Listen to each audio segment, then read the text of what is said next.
अस्सलाम वालेकुम नाज़रीन, आप देख रहे हैं पीसी वर्ल्ड न्यूज़ और मैं हूं गुलाम दस्तगीर। प्रोग्राम एक मुलाकात के साथ। जी नाज़रीन, आज का प्रोग्राम बहुत अहम है हमारी आवाम के लिए, आपके लिए, सबके लिए। आज हम आपको बहुत सारी इंफॉर्मेशन देने वाले हैं। मेरे साथ जो है डॉक्टर फैज़ान असलम साहब बैठे हैं, जो अजीज़ फातिमा हॉस्पिटल में नर्स कंसल्टेंट हैं और वो फालिज के जो है स्पेशलिस्ट हैं। और उनके साथ आज हम बात करेंगे और वो आपको बहुत सारी बातें बताएंगे आपकी अवेयरनेस के लिए, आपके महताब रहने के लिए। और अगर आपको फालिज हो जाता है तो उसके बाद उसकी जो है इलाज की बताएंगे। मैं उनको शो में वेलकम करता हूँ। अस्सलाम वालेकुम डॉक्टर साहब, कैसे हैं आप? वालेकुम सलाम जी। शो में वेलकम कहते हैं आपको। जी नाजरीन को बताइएगा फालिज कैसे होता है और इसे मुमकिन कैसे बचा जा सकता है, उसके बाद में इलाज कैसे मुमकिन है। सबसे पहले तो जी थैंक यू कि आपने मुझे ये अपॉर्चुनिटी दी है कि मैं आपके शो पे आके लोगों की नॉलेज के लिए, लोगों के फलाह के लिए इस चीज़ पे थोड़ी डिस्कशन कर सकूं। तो फॉलेज जी आई थिंक एक बड़ा इम्पोर्टेंट जो है वो टॉपिक है, और अनफॉर्चुनेटली हमारे मुल्क में इसके बारे में, इसकी ट्रीटमेंट के बारे में लोगों को इतनी ज़्यादा आगाही नहीं है अभी भी। कॉलेज बेसिकली अगर आप देखें तो ये एक, इसको आप सिंपल ज़ुबान में ब्रेन अटैक कह सकते हैं, या जिसको हम स्ट्रोक या कुछ लोग सेरिब्रोवास्कुलर एक्सीडेंट के नाम से भी जो है वो इसको बुलाते हैं। ये इसेंशली खून की जो गर्दिश है दिमाग की, उसकी जो सप्लाई है, उसके अंदर कोई भी प्रॉब्लम आ जाए, चाहे वो खून गाढ़ा होने की वजह से, क्लॉट बनने से, दिमाग को जो है वो किसी किस्म की डैमेज हो, या शरेआन फट जाने की वजह से जो है वो दिमाग में ब्लीड हो जाए, तो दोनों सूरत हाल के अंदर जो है वो इसको हम कॉलेज का ही डायग्नोसिस देते हैं। जी। ये एक बहुत इम्पॉर्टेंट डिजीज़ है। इसके इस टाइम पे ये दुनिया के पहले टॉप 3 कॉजेज़ ऑफ डेथ के अंदर जो है वो शामिल होता है। और जो वर्ल्ड हेल्थ ऑर्गेनाइजेशन है वो एस्टिमेट करती है कि तकरीबन सालाना कॉलेज के मरीज़ और उनकी कॉम्प्लिकेशंस के साथ तकरीबन 9 से 10 बिलियन डॉलर्स का जो है वो खर्चा होता है वर्ल्ड वाइड। सो आप लोग इमेजिन कर सकते हैं कि इसका कितना जो है वो बर्डन है हेल्थ केयर फैसिलिटीज़ पे भी सारी दुनिया में, और पेशेंट्स और उनकी फैमिलीज़ के लिए भी। सो कॉलेज जो है, इसकी अगर आप टाइप्स के अंदर जाएं तो जिस तरह मैं बता रहा था कि जो सबसे कॉमनेस्ट किस्म का जो है वो अटैक होता है, इसको हम जो है वो इस्कीमिक स्ट्रोक कहते हैं। और ये जो है वो खून गाढ़ा होने की वजह से जो खून के लोथड़े हैं वो अंदर जाके क्लॉट्स जो हैं वो दिमाग की जो ब्लड सप्लाई है उसको ब्लॉक कर देते हैं, या खून की शरेआनें टाइट हो जाने की वजह से भी दिमाग की ब्लड सप्लाई ब्लॉक हो सकती है। और ज़्यादातर केसेस इसी तरह जो हैं वो कॉलेज को प्रेजेंट करते हैं। ये तकरीबन 80 से 85% केसेस होते हैं। बाकी जो 10 से 15% केसेस हैं ये वो होते हैं जो दिमाग की शरेआन फटने की वजह से आम तौर पे उन लोगों में देखे जाते हैं जिनका ब्लड प्रेशर अच्छी तरह कंट्रोल नहीं होता।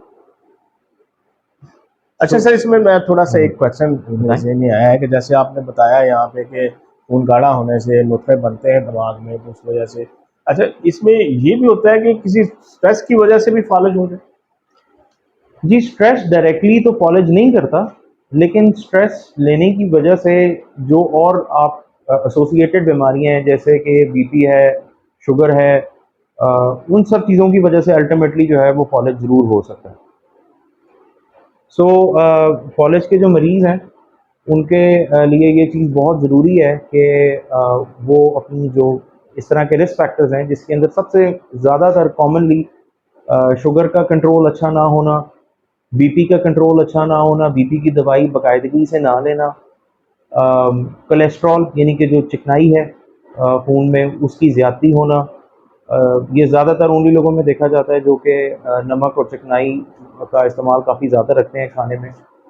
और उसके अलावा हार्ट से रिलेटेड प्रॉब्लम्स और स्मोकिंग, ये सब चीज़ें जो हैं वो कॉलेज के लिए रिस्क फैक्टर बनती हैं, और इनका टाइमली कंट्रोल करना बहुत ज़रूरी है।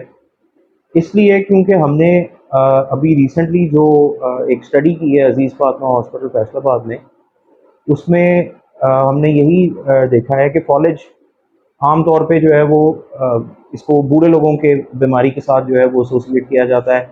आम तौर पे ये सोचा जाता है कि फॉलेज जो है वो 60 साल या 70 साल की उम्र के बाद जो है वो बूढ़े लोगों में मुख्तलिफ़ किस्म की कॉम्प्लिकेशंस के साथ पाया जाता है। लेकिन एक्चुअली जो अज़ीज़ फातिमा में हमने स्टडी की थी अपने यहाँ पे कॉलेज के पेशेंट्स के अंदर, उसमें हमने ये देखा है कि जो हमारे यंग पेशेंट्स हैं, सो एवरेज एज 35 से 40 साल की उम्र में भी शुगर और बीपी बहुत ज़्यादा कॉमन हो गया हुआ है और उसकी वजह से बहुत ज़्यादा कॉलेज के अटैक्स हो रहे हैं। सो आई थिंक कि लोगों को ये अवेयरनेस जो है वो होनी चाहिए कि वो अपना लाइफ़स्टाइल जो है वो अच्छा रखें, रेगुलरली एक्सरसाइज करें और अपनी खुराक का ध्यान रखें, मीठे का कम इस्तेमाल करें। और अगर उनको महसूस हो रहा है कि उनको किसी किस्म की कोई बीमारी डेवलप हो रही है, बीपी ज़्यादा है, तो उसको फ़ौरी तौर पे अपने जो डॉक्टर हैं उनसे चेक करवाएँ और उसका फ़ौरी तौर पे इलाज शुरू करें, ताकि ये जो बाद में स्ट्रोक यानी कि फॉलेज है, इससे रिलेटेड जो प्रॉब्लम्स हैं, उससे बचा जा सके। अच्छा, इसके सर मुतवातिर जो ट्रीटमेंट है उस बारे में नाज़रीन को ज़रा आगाह कीजिएगा कि किसी को स्ट्रोक हो जाता है, इस बारे में क्या नाज़रीन को आगाह करेंगे आप? जी, हाँ जी। फॉलेज जो है वो सबसे कॉमनली, चाहे वो जिस मर्ज़ी किस्म का टाइप का फॉलेज हो, इसमें आम तौर पे जो अलामात आती हैं, इसको सारी दुनिया में ये एक एडवर्ट चलता है, जिसको फ़ास्ट कहा जाता है। यानी कि जो है फ़ास्ट उन 4 मेन अलामात के लिए स्टैंड करता है, जो कि आपको नॉर्मली इसमें देखने में मिलती हैं, जिसमें कि फ़ास्ट फेस, चेहरे की कमज़ोरी, उसके अलावा बाजू की या टांग की कमज़ोरी आ जाना, या ज़ुबान लड़खड़ा जाना। अगर ये किसी भी मरीज़ में एकदम से आपको महसूस हो रहा है कि उनको जिस्म की एक साइड पे कमज़ोरी आ रही है, तो ये स्ट्रोक की अलामात हो सकती हैं। और ऐसे केस में जो है वो फ़ौरी तौर पे एक स्ट्रोक का जो डेडिकेटेड सेंटर है, वहाँ पे जाना बहुत ज़रूरी है, ताकि इसका बरवक़्त इलाज हो सके, ये फॉलेज फैलने से रोका जा सके और इसकी timely treatment, timely investigation start कराई जा सकें और इसके लिए जो भी सारे टेस्ट कराने ज़रूरी हैं, वो भी कराए जा सकें। तो इसकी जो अभी आप ट्रीटमेंट से रिलेटेड सवाल पूछ रहे थे, इसकी ट्रीटमेंट में जो अब एक अल्हम्दुलिल्लाह अभी रिसेंटली जो है वो जो अपडेट आई है, जो कि पाकिस्तान में अब ये ड्रग है जो कि अप्रूव हो गया हुआ है, जिसको हम एक्ट्रिलाइज़ कहते हैं। ये यूरोप में और अमेरिका में तो काफ़ी सालों से इस्तेमाल हो भी रहा है। ये एक ऐसा टीका है, एक ऐसा ड्रग है जो कि खून को पतला कर देता है। खून का जो क्लॉट, जिस तरह का मैं पहले बता रहा था कि फॉलेज के मरीज़ों में बन जाता है, उसको ये ब्रेक डाउन कर देता है। लेकिन ये सिर्फ़ और सिर्फ़ हम फॉलेज होने के पहले 4 से 5 घंटे के दरमियान में सेफ़ली दे सकते हैं। सो इसीलिए अगर आपको कहीं पे भी ये नज़र आए कि आपके मरीज़ को फॉलेज के अलामात आ रहे हैं, जैसे कि मैंने अभी मेंशन किया था कि चेहरे की कमज़ोरी, ज़ुबान की कमज़ोरी या टाँगे बाजू में कमज़ोरी आना, तो उनको फ़ौरी तौर पे अज़ीज़ फ़ातिमा अस्पताल की इमरजेंसी में लेके आएँ, क्योंकि हमारे पास अल्हम्दुलिल्लाह फैसलाबाद और इसके जो पूरी हमारी डिवीज़न है, उसमें अज़ीज़ फ़ातिमा अस्पताल ही है जहाँ पे ये फैसिलिटी अवेलेबल है। हमारे पास एक डेडिकेटेड स्ट्रोक का सेंटर है, जहाँ पे स्ट्रोक स्पेशलिस्ट हैं सारे, और हम लोग यहाँ पे वो पेशेंट्स को वो टीका भी लगा सकते हैं, जिससे कि जो है वो लोगों को काफ़ी ज़्यादा इम्प्रूवमेंट मिल सकती है। और अगर खुदा न खास्ता उनको टीका नहीं भी लग सकता फॉर वॉट एवर रीज़न, अगर उनके दिमाग में शरेआन भी फट गई है, तो हमारे पास एक डेडिकेटेड न्यूरोलॉजी का इंटेंसिव केयर यूनिट है, जहाँ पे मरीज़ों को एडमिट करके उनको ऑब्जर्वेशन में रखा जा सकता है और उनके तमाम तर जो रिस्क फैक्टर्स हैं उनको अच्छी तरह से कंट्रोल करके उनकी टाइमली फिजियोथेरेपी, जो कि बहुत ज़रूरी होती है फॉलेज के मरीज़ों में, वो शुरू कराई जा सकती है।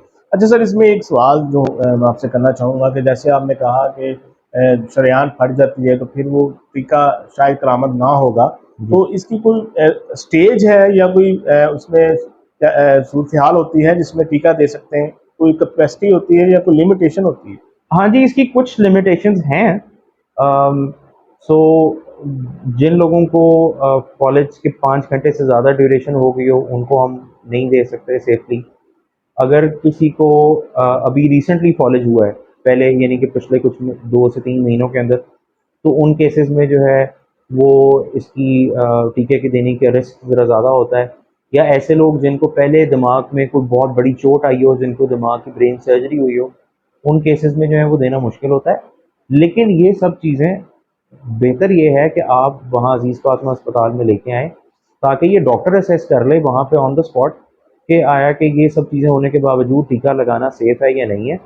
और अगर नहीं भी है तो उसकी जो भी और मज़ीद ट्रीटमेंट है जो टैबलेट्स के साथ शुरू कराई जाती है, वो हम शुरू करा सकें। अच्छा फिज़ान साहब, इसमें ये है कि अगर फर्स्ट 4 घंटे जैसे आपने बताए हैं, उसमें अगर पहले ही घंटे में जैसे फॉलेज ही जो हुआ अटैक, उसका ब्रेन डैमेज होने से हुआ वो, तो फिर तो टीका नहीं लगेगा। जी देखें, अगर पहले घंटे के अंदर-अंदर भी मरीज़ आ जाता है। नहीं, ब्रेन पे अगर स्क्रैच हुआ हो, वो यानी कि ब्रेन फटी हो अंदर से, जी, जो अगर वेन फटी हो तो वेन फिर फटी तो हो। जी ये हम इंजेक्शन नहीं लगाते, क्योंकि वो फिर डेंजरस हो जाएगा। ठीक है। लेकिन उसके लिए वो सीटी स्कैन करके ही देखना पड़ेगा आपको। वैसे जो मरीज़ इटसेल्फ है वो अपनी उन अलामात के साथ जो है प्रेज़ेंट उसी तरीके से करेगा कि उसको कमज़ोरी होगी जिस्म में, चाहे वो वेन फटने की वजह से हो, चाहे वेन के ब्लॉक होने की वजह से हो। सही है, यानी कि इसमें अगर ब्रेन ब्लॉक हो गई हो तो फिर तो ट्रीटमेंट मुमकिन है उसका बिल्कुल। 4.5 घंटे के अंदर अंदर। जी, अगर जो है वे फट गई हो फिर मुश्किल होता है, फिर खतरा होता है, फिर जी। आप उसको ऑब्जर्व में रखेंगे। बिल्कुल जी, ऑब्ज़र्वेशन में रखेंगे जी। अच्छा, इसमें ये है कि अजीज़ फातिमा हॉस्पिटल में जो इसका तरीक़ेकार क्या होगा इलाज का, यानी कि अगर कोई मरीज़ आता है? सो इसमें जी हमारे पास अल्हम्दुलिल्लाह बड़ा अच्छा ये सेटअप सारा बना हुआ है। हमारी जो इमरजेंसी डिपार्टमेंट है, वहाँ पे जो डॉक्टर्स हैं जो 24 घंटे वहाँ पे ऑन ड्यूटी होते हैं, उन सबको कॉलेज के मरीज़ों की असेसमेंट के अंदर ट्रेन कर दिया गया हुआ है। और वो जो हमारी यहाँ न्यूरोलॉजी की टीम है, यानी कि मेरे साथ भी डॉक्टर आज़म असलम साहब के साथ, डॉक्टर आसिफ मकसूद, उन सब के साथ जो है वो कॉन्टैक्ट में होते हैं। सो जैसे ही कोई कॉलेज का मरीज़ आता है, जिसको कि उनको महसूस हो कि मज़ीद ट्रीटमेंट की फ़ौरी तौर पे ज़रूरत है, वो सीटी स्कैन करवा के हम लोगों के साथ राब्ते के अंदर रहते हैं, और हम पेशेंट को देख के असेस करके तो उसके बाद उनको जो स्ट्रोक का डेडिकेटेड सेंटर है वहाँ पे शिफ्ट कर देते हैं, ताकि उनको वहाँ पे ये टीका भी लग सके और वो अंडर ऑब्जर्वेशन भी रह सकें, और उनकी जो भी बाकी ट्रीटमेंट है वो अप्रोप्रिएटली शुरू कराई जा सके। अच्छा सर, इसमें कोई गरीब मरीज़ है, उसके पास पैसे नहीं हैं इंजेक्शन के लिए, और वो उसको वो पहुँच गया है हॉस्पिटल विदिन 3 आवर्स, तो उसके लिए क्या ट्रीटमेंट होगा? क्या प्रोसीजर होगा? क्या उसको वो इंजेक्शन मिलेगा फ्री ऑफ कॉस्ट? बिल्कुल जी, मिलेगा। ये भी एक अल्हम्दुलिल्लाह अल्हम्दुलिल्लाह ये एक अज़ीज़ फ़ातिमा हॉस्पिटल की हमारे यहाँ जो मैनेजमेंट है उसकी कोशिशों के साथ ये हमें अप्रूवल मिल गई हुई है कि ये टीका सेहत सहूलत प्रोग्राम के अंदर शामिल है। सो जो भी मरीज़ आता है, वो सेहत सहूलत जो प्रोग्राम है उसके ऊपर उसको फ्री ऑफ कॉस्ट ये इंजेक्शन जो है वो दिया जा सकता है। सो इसकी कॉस्ट का कोई भी फ़र्क नहीं पड़ेगा, चाहे वो अफ़ोर्ड कर सकते हैं या नहीं। अच्छा सर, इसमें अब तक आप करते होंगे ट्रीटमेंट इसका, अब तक कितने मरीज़ों को इस इम्प्लीमेंट किया गया है और कितने फ़ीसद ये कामयाब रहा है, जो आप इंजेक्शन लगाते हैं? अभी तक जी अल्हम्दुलिल्लाह पिछले 2 महीनों 2 से 3 महीनों में हमने तकरीबन 18 से 20 लोगों को ये इंजेक्शन लगा दिया हुआ है, और अल्हम्दुलिल्लाह हमारा जो सक्सेस रेट था वो 80% प्लस था। यानी कि 80% से ज़्यादा लोग जो थे वो 72 घंटों में या अगले महीने के अंदर-अंदर बहुत सिग्निफिकेंटली जो है वो बेहतर हो गए। और अल्हम्दुलिल्लाह बहुत सारे ऐसे लोग थे कि जो कि विदिन 24 आवर्स जो है वो दोबारा से चल के उठ के अपनी नॉर्मल लाइफ गुज़ारना शुरू उन्होंने कर दी थी।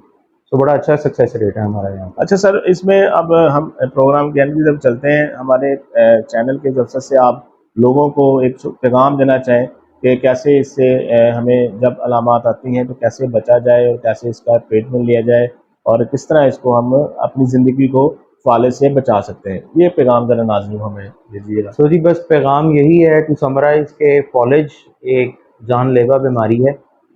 इससे बचने के लिए अपने लाइफ़स्टाइल को हेल्दी रखें, डाइट का ध्यान रखें, रेगुलर एक्सरसाइज करें, और अगर आपको शुगर या बीपी या कोई हार्ट का प्रॉब्लम डायग्नोज होता है तो उसकी बाकायदगी से दवाई लें। उसके बावजूद अगर खुदा न खास्ता आपको फॉलेज का अटैक हो रहा है, आपको अलामात नज़र आ रही हैं, तो फौरी तौर पे एम्बुलेंस बुला के उसको पेशेंट को अजीज़ फातिमा हॉस्पिटल में शिफ्ट करवाएं, ताकि वहाँ पे उनका बर वक्त असेसमेंट और इलाज शुरू कराया जा सके। जी बिल्कुल नाज़रीन, ये तो मेरे साथ डॉक्टर फ़ैज़ान असलम साहब जो हैं फ़ारिज के स्पेशलिस्ट और कंसल्टेंट हैं वहाँ पे अज़ीज़ फातिमा हॉस्पिटल में। तो उन्होंने बहुत सारी अवेयरनेस यहाँ पे हमारे प्रोग्राम में हम दी कि किस तरह फ़ालिज अटैक करता है आदमी को, कैसे हमने अपनी ग़िज़ा को जो है वो सेहतमंद रखना है और कैसे अपने आप को सेहतमंद रखना है।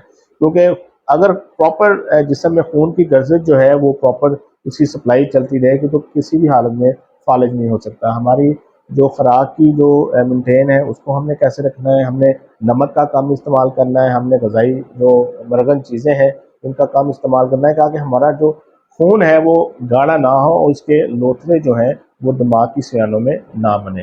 तो ये थी आज की हमारी नशिस्त डॉक्टर फैज़ान साहब से, उनका बहुत शुक्रिया।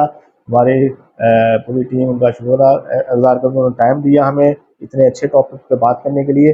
अगले प्रोग्राम तक के मुझे और मेरी टीम को इजाज़त दीजिए। अल्लाह हाफ़िज़। पाकिस्तान ज़िंदाबाद।